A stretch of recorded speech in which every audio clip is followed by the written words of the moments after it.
Hey, how you doing, folks? My name is Patrick Duff, and I am a Martin Luther King researcher.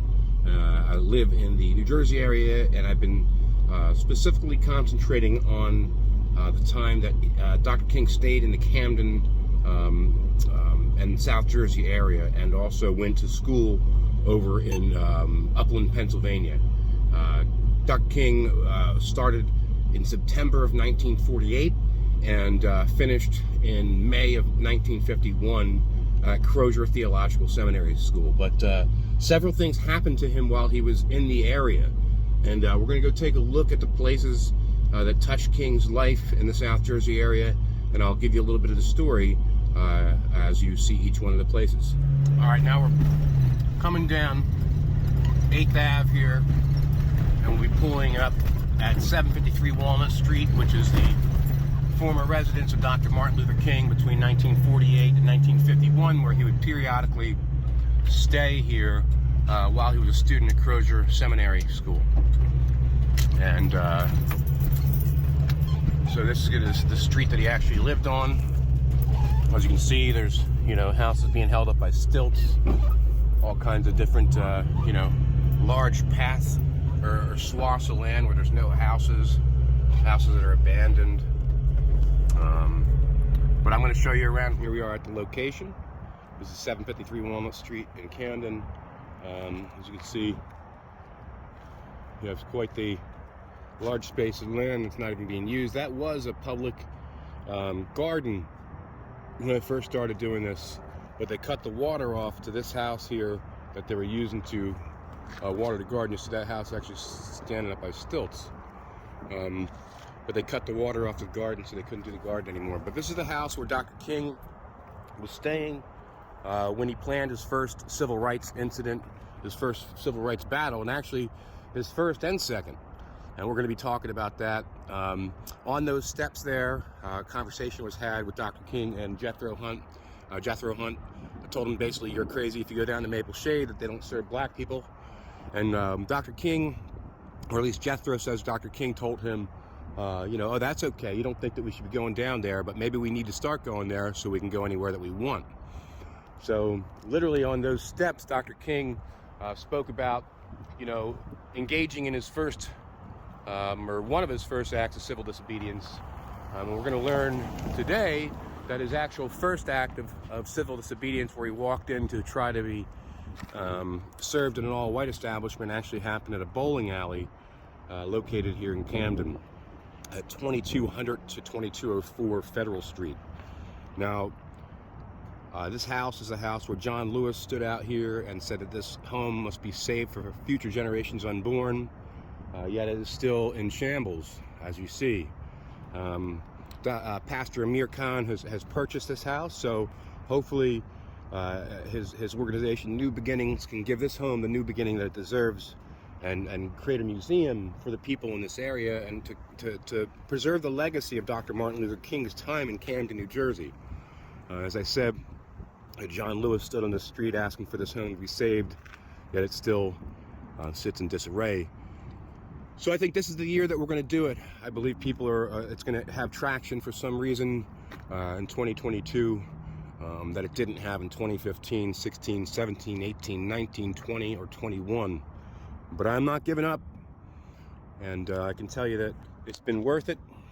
The truth about Martin Luther King's time in this area is that it was so influential that without his time in this area, I don't think we'd be celebrating Martin Luther King Day, and I think the world might be a completely different place without King's time at this house and the influence that people like Dr. Ulysses Wiggins had on him, who we're going to see next was honored at a church 2 blocks from here, the Kane Avenue Baptist Church, where in February of 1949 he was named January of 1949 named to the National Board of the NAACP, and then in February of 1949, right at the Kane Avenue Baptist Church, the keynote speaker on behalf of Dr. Wiggins was none other than Thurgood Marshall, who would later be a Supreme Court Justice and one of the greatest names in American history in the sense of civil rights and the civil rights movement. So we are at the Kane Avenue Baptist Church. As you see, they're celebrating their 100th was it 165th church anniversary.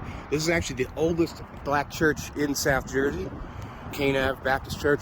This is a location in February of 1949 where right through those doors, dozens and hundreds of dignitaries from New Jersey gathered. Those bells were ringing, and Thurgood Marshall was speaking in honor of Dr. Ulysses Wiggins, who was just named to the National Board of the NAACP. And that National Board of the NAACP, at that time, was engaged in a fight to desegregate not only schools, not only housing, but places of public accommodation, such as bowling. And the American Bowling Congress at the time had a rule that only white men could bowl. But somehow, since only white men could bowl, really doesn't make it a championship, if you ask me. But it also makes it discriminatory. And what happened was the NAACP sued the state for allowing the American Bowling Congress to rent buildings which were owned by the cities and the states. The bowling alleys were actually built by cities and states back then because it's such a popular sport. But the American Bowling Congress not allowing for black people or people of color to join made it so the NAACP sued the states, and that was really the beginning to knocking down the white pins of racism that later would become the civil rights movement that everybody knows. But the original civil rights movement, the most progressive city in America, is right here, or was right here in Camden, New Jersey, where Dr. Ulysses Wiggins had desegregated the Camden School District some 7 years before Brown versus Board of Education, and was celebrated right here in Cane Avenue Baptist Church in February of 1949.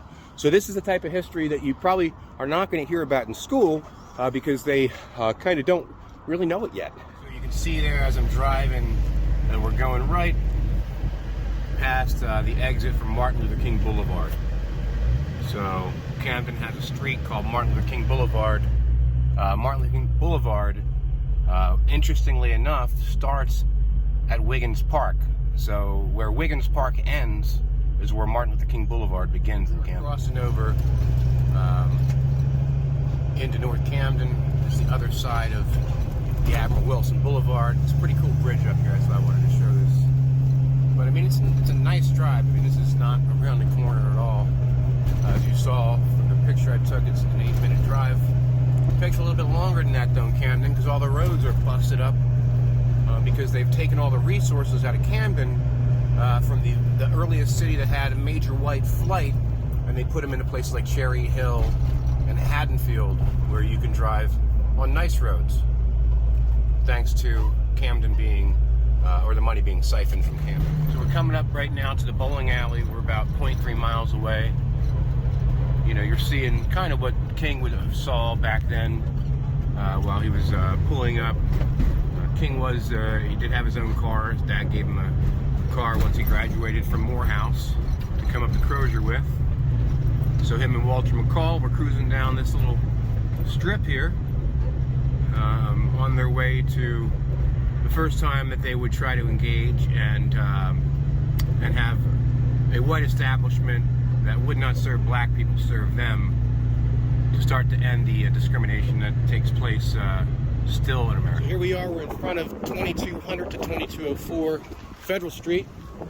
This used to be a bowling alley, and it was at this bowling alley where Martin Luther King was refused service and thrown out. Now, nothing like the Maple Shade event came of this event, but this was the location, technically, of Dr. King's first civil rights engagement, where he went purposefully to a white establishment and knew he'd be refused service, but since New Jersey had an anti-discrimination law on the books, it was the first time Dr. King had the ability to challenge the discrimination that he faced. So this building right here, right on Federal Street in Camden, is where it happened. And interestingly enough, if you follow this road straight down 8.5 miles that way, you find Mary's Cafe, or the old location of Mary's Cafe. The cafe no longer exists, but there is a plaque there that will take you down and see. So check it out.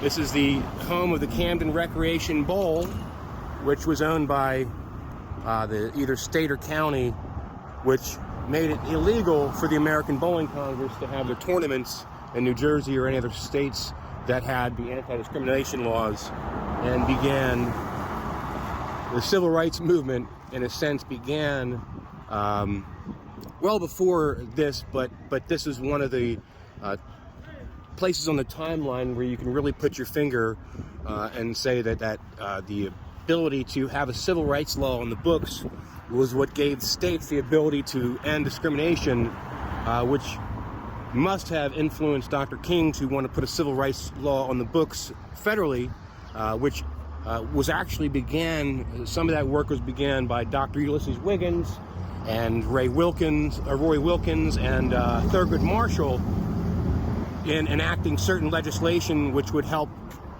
later legislation which would lead to the 1963 Civil Rights Act that Dr. Martin Luther King was so influential in having passed. So without the influence of Dr. Wiggins, without the influence of this building, what happened in this building, without the influence of what happened in Maple Shade, without the influence of what happened at 753 Walnut Street in the South Jersey area, the question is, would we ever be celebrating Martin Luther King's holiday?